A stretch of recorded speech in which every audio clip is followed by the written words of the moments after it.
त्यांना कोणत्याही पत्रकारांचा अपमान करायचा नव्हता आणि जर झाला असेल तर ते दिलगिरी व्यक्त करायला तयार आहेत असं उपमुख्यमंत्री एकनाथ शिंदेंनी म्हटलंय।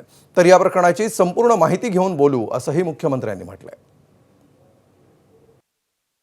जे रोज त्यांच्या विरोधामध्ये बोलतात, रोज त्यांच्या बद्दल अपशब्द काढतात, तोडून टाका, मारून टाका, तुडवून टाका, घरात घुसा आणि अतिशय खालच्या दर्जाच्या नीच दर्जाचे अतिशय खालच्या दर्जाचे जे शब्द वापरतात आपल्या मीडियासमोर, खरं म्हणजे हा मीडियाचा देखील अपमान आहे। किती वेळापासून काय काय बोलतायत तेही आपण पाहिलेलं आहे। याचा राग संजय पाटील यांच्या मनामध्ये आहे। त्या पत्रकारांच्या बाबतीमध्ये त्यांच्या मनामध्ये कुठलाही राग नाही आणि पत्रकारांच्या बाबतीमध्ये अशा प्रकारचं वक्तव्य कधी आम्ही कोणी लोकप्रतिनिधींनी करूही नये आणि त्यामुळे मी त्यांना सांगितलेलं आहे की आपल्याकडून काही शब्द गेले असतील पत्रकारांच्या अपमानजनक तर आपण पत्रकारांशी बोलून दिलगिरी व्यक्त करू।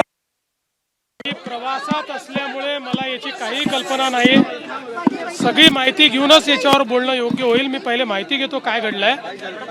कोणीही कोणालाही अशा प्रकारची धमकी देणं योग्य नाही, पण या घटनेची मला बिलकुल माहिती नाही। आपल्याला माहिती आहे मी नागपूरहून आलो आहे आता, प्रवासात असल्यामुळे मला याची काही कल्पना नाही। कल्पना घेऊन मग बोलू।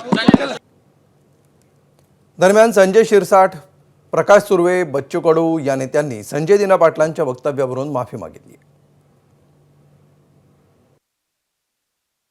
कदाचित भावनेच्या भरामध्ये संजय दिना पाटलांनी त्याचं ते प्रत्युत्तर देण्याचा प्रयत्न केला।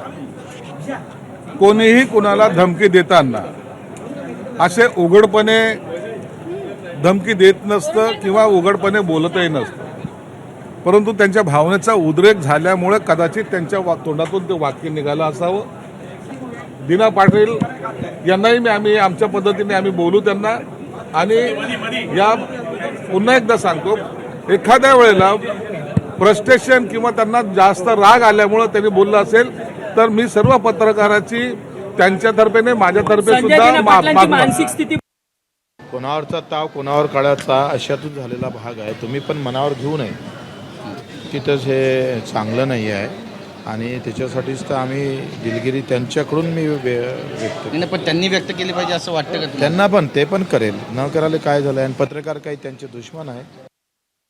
अनावधानाने त्याकडून असं एखादं वक्तव्य गेलं असेल। संजय पाटील खूप चांगला माणूस आहे, जेव्हा तुमच्यावर वाईट प्रसंग येणार तर पहिला धावत कोण येणार तर संजय पाटील हाच धावत येतो, बाकी दुसरा कोण येणारा नाही असं धावून येतात निवडून येणारा माणूस आहे। जर त्याच्या अनावधानाने त्याच्या तोंडातून कधी चुकीचा शब्द गेला असेल तर त्याबद्दल मी माफी मागतो। बस गुंडगिरीची भाषा नाहीये का? संजय पाटीलवर साधी NC पण नाही उभ्या आयुष्यात, तर तू काय गुंडगिरी करणार? उगाच त्याला बदनाम नका करू।